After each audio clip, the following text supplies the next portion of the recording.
Dimanche 1er février 2026 arène nationale Albourakh Events fas yéene indi le combat des guerriers Amoner le lion de Rufisque mooy jàkkaarloo ak Talfa des Parcelles Assainies combat spécial bu nar a neex Fils de Balla war a jàkkaarloo ak Thiatou Yoff Zambala war ci daje ak Ndiaga Dolé Tyson 2 moo fay jàkkaarloo ak Tony Junior ordinateur war a bëre ak Diaw 2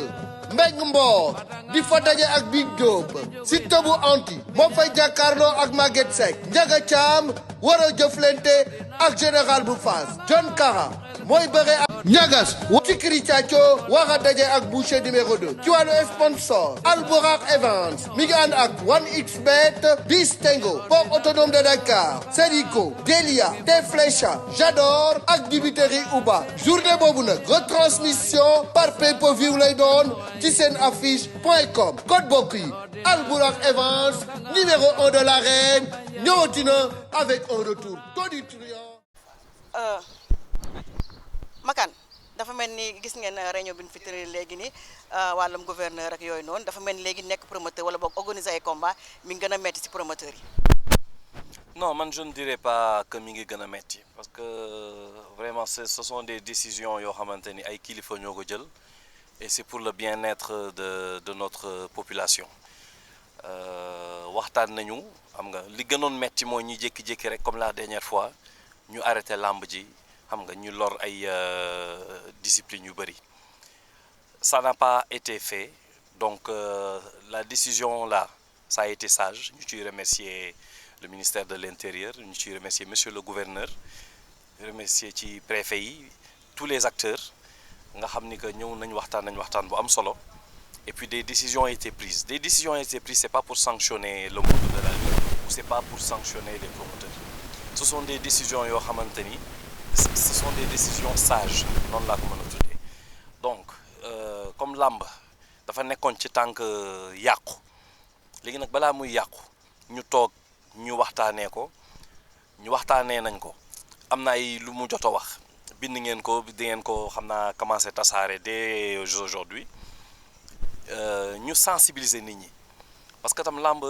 dafa war a nekk loo xamante ni pour boole la warul nekk pour ay xeex wala mel ni kuy dem guerre comme monsieur le gouverneur nu mu ko waxee c'est pas du tout ça le sport c'est autre chose nit ñi dañoo war a foo kaf ree donc lii nii ñu wax nii su dee appliqué nañ ko am nañu yaakaar ni que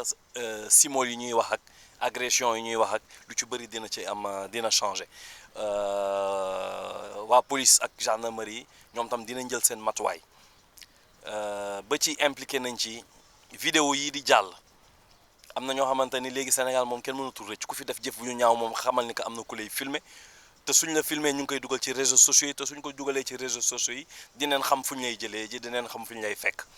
donc am na ay rue yoo xamante ni am na ay caméra la preuve am na ñu jot a jàpp ci vidéo bi doon circuler la dernière fois parce que zone boobu noonu y avait des caméras donc ñu ci bëri jàpp nañ leen donc yu mel noonu même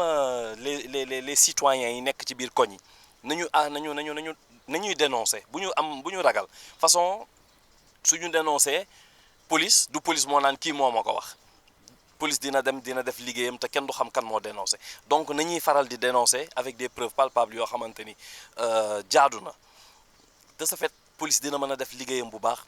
ñi ñu war a jàpp dinañ leen jàpp ñu war a tëj dinañ leen tëj ñu war a corriger dinañ leen corriger ñun daal on est partant pour dimbali gouverneur pour dimbali préfet pour dimbali ministère de l'intérieur pour dimbali acteurs yëpp yoo xamante ni jàmm la ñuy wër pour suñu làmb mën a jëm kanam ñi ngi wax dañoo bëgg internationaliser suñu làmb avant ñuy internationaliser suñu làmb donc foog ñu suñu biir dëkk ñu xool naka lañ koy développer d'abord suñ ko développement sécurité daf ci am solo voilà. dafa am nag loo xam ne dañoo yeew tey gis ko maanaam le cas de Eumeu Sène bi ñu wax ni que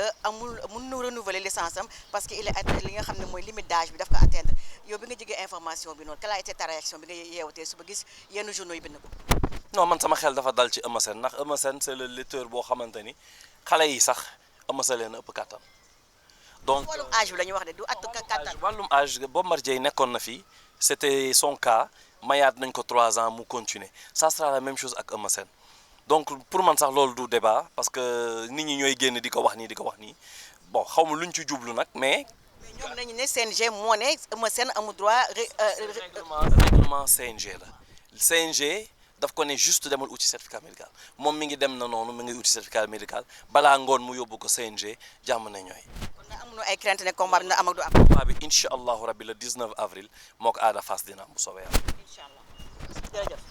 Dimanche 1er février 2026 Arène Nationale Albourakh Events fas yéene indi le combat des guerriers Amanekh le lion de Rufisque mooy jàkkaarloo ak Talfa des Parcelles Assainies combat spécial bu nar a neex Fils de Balla war a jàkkaarloo ak Thiatou Yoff Zambala war ci daje ak Ndiaga Dolé Tyson 2 moo fay jàkkaarloo ak Tony Junior Ordinateur war a bëre ak Diawde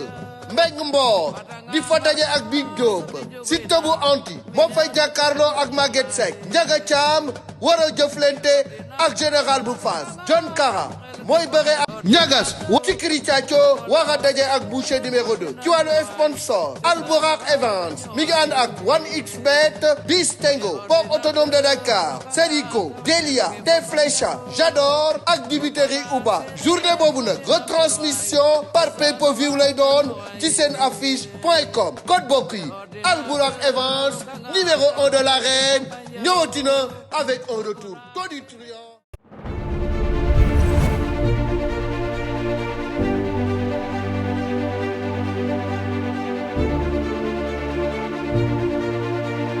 Nous sommes une entreprise industrielle spécialisée dans la fabrication de bouteilles en PET et le conditionnement d'eau minérale.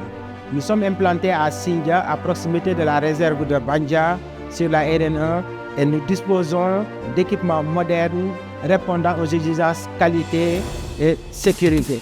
Intègre l'ensemble de la chaîne de valeur du traitement de l'eau au conditionnement et nous disposons d'une équipe jeune, qualifiée et des processus maîtrisés. Nous plaçons la qualité, l'hygiène, la sécurité, l'environnement et surtout la santé du consommateur au cœur de notre performance industrielle. On fait des réformes au SEMS pour le remplissage au SAMAO. On utilise de polyéthylène, on chauffe la matière et on injecte dans le moule et on aura des bouteilles après le soufflage pour le remplissage d'eau. Ici, nous assurons le soufflage, le remplissage, le bouchonnage et l'étiquetage des bouteilles dans un environnement maîtrisé. L'atelier est équipé d'une ligne moderne, automatisée, qui permet de garantir la performance, la régularité de la production. L'eau est ici de forage contrôlé et fait l'objet d'une analyse quotidienne. L'atelier vise en permanence la qualité du produit fini et la protection de la santé du consommateur. Notre politique vise à satisfaire les exigences de nos clients tout en veillant sur la santé et la sécurité de nos travailleurs et la protection de notre environnement. Ici, c'est le laboratoire SAMAO, l'un des processus clés de notre activité. De la source jusqu'à la mise en bouteille, l'eau est soumise à des analyses régulières qui permettent de garantir que notre eau SAMAO elle est sûre, saine et adaptée à toute la famille.